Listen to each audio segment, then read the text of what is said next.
Hey, what's up guys?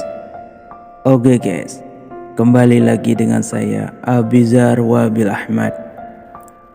Kali ini saya akan bercerita tentang cerita horor yang dapat membuat Anda dak dik duk.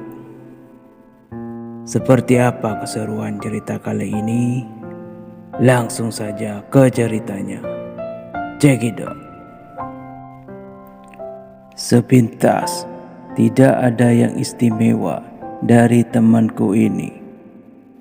Emily, begitulah orang-orang memanggilnya. Rambutnya ikal, berwarna merah marun. Matanya coklat terang.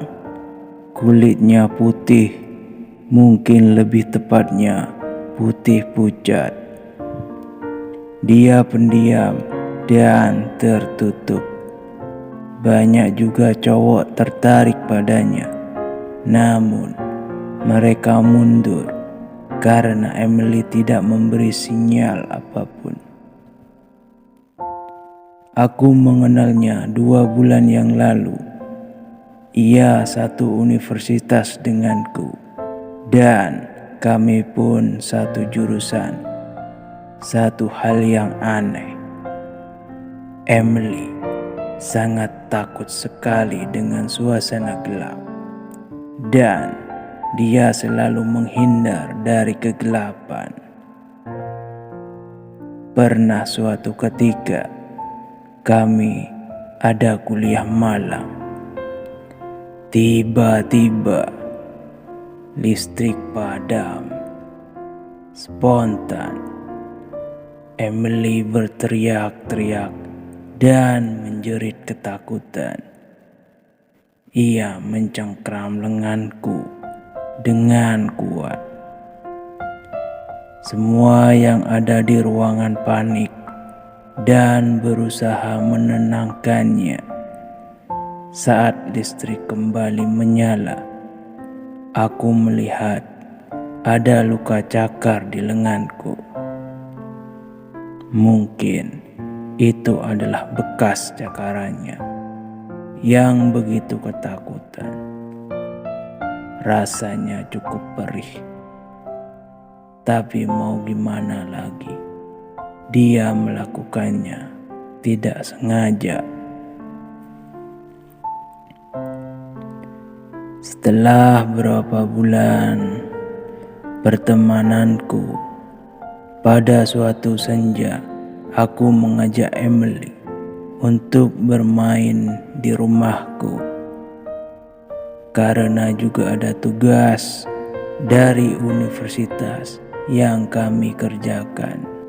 Karena hari sudah terlalu larut, aku menawarinya untuk menginap di rumahku. Dan ia tidak keberatan. Singkat cerita, akhirnya kami pun beranjak untuk tidur. Aku terkejut karena tiba-tiba Emily menjerit cukup keras. Ternyata gelap sekali, listrik mati. Aku berusaha menenangkannya. Aku mencari lilin, namun saat aku menemukan lilin, ia sudah berada di balik pintu.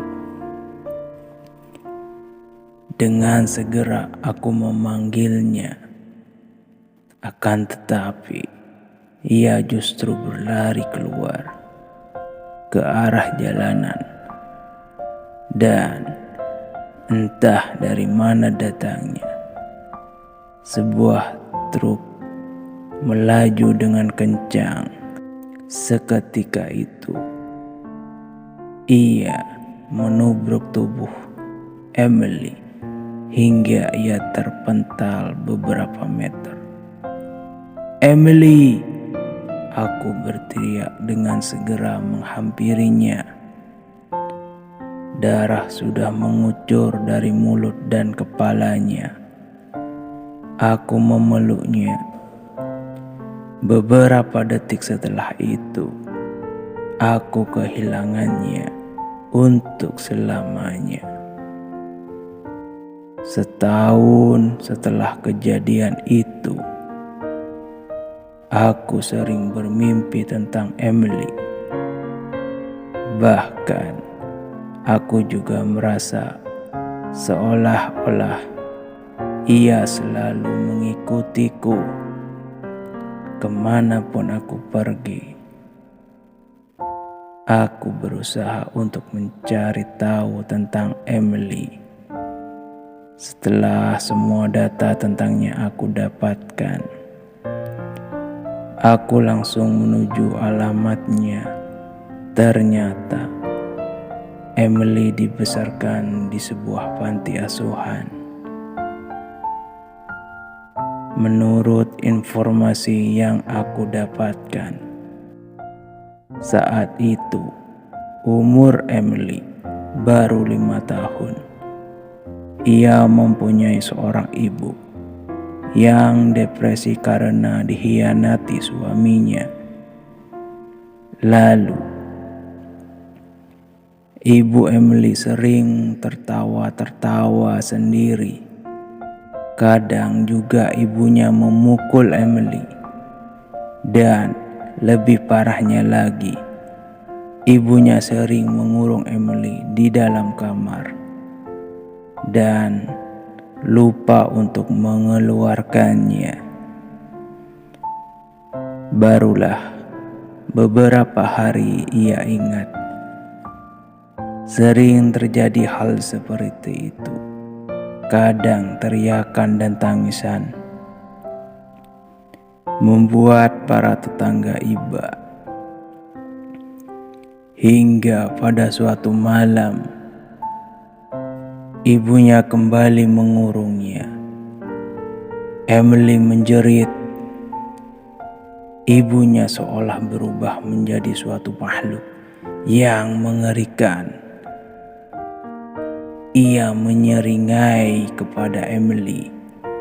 Hingga keesokan paginya, para tetangga terkejut karena ibu Emily ditemukan meninggal dengan tubuh membiru. Darahnya seolah disedot habis dari tubuhnya. Matanya melesak jauh ke dalam. Terlihat sekali ia menahan sakit teramat sangat saat menjelang kematiannya. Akibatnya, Emily dikirim ke panti asuhan beberapa tahun setelah. Emily diadopsi oleh keluarga William. Entah apa yang terjadi 1 tahun kemudian, pasangan suami istri itu setengah baya ditemukan meninggal di rumahnya dengan kondisi yang sama persis seperti ibu Emily dahulu di dalam sebuah gudang. Namun, karena tidak ada bukti, Emily tidak dijadikan tersangka.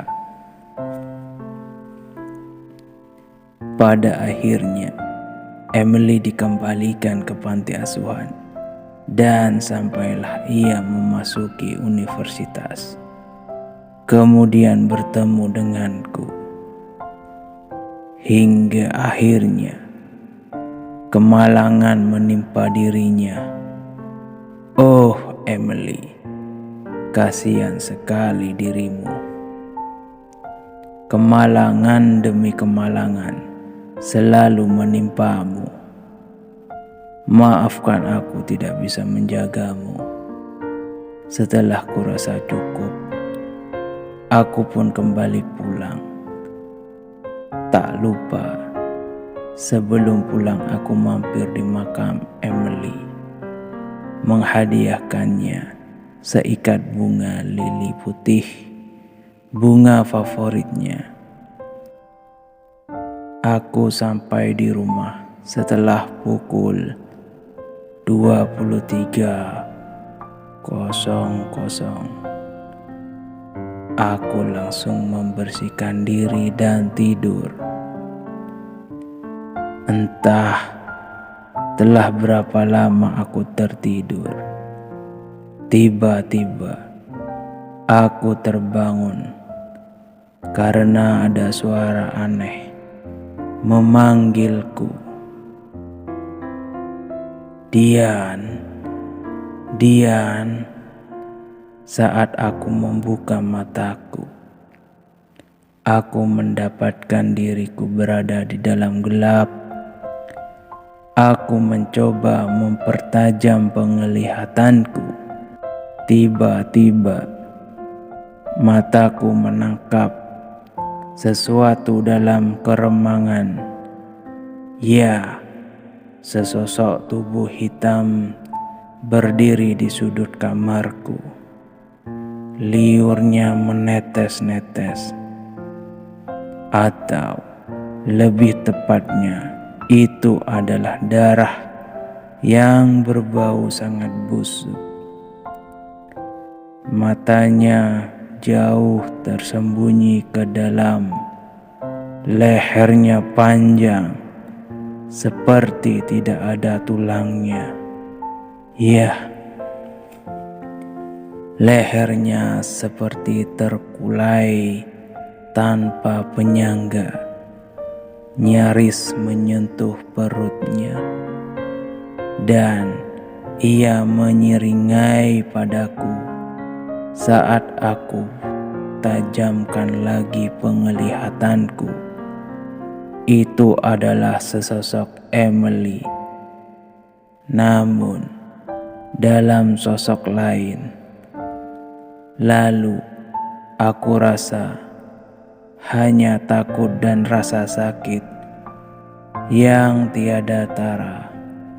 Kemudian hanya ada gelap. Dan ceritanya pun berakhir. Demikianlah cerita horor kali ini. Semoga kalian terhibur dan dukung channel ini agar saya bisa kembali bercerita tentang cerita-cerita horor yang membuat Anda dak-dik-duk. Sampai jumpa.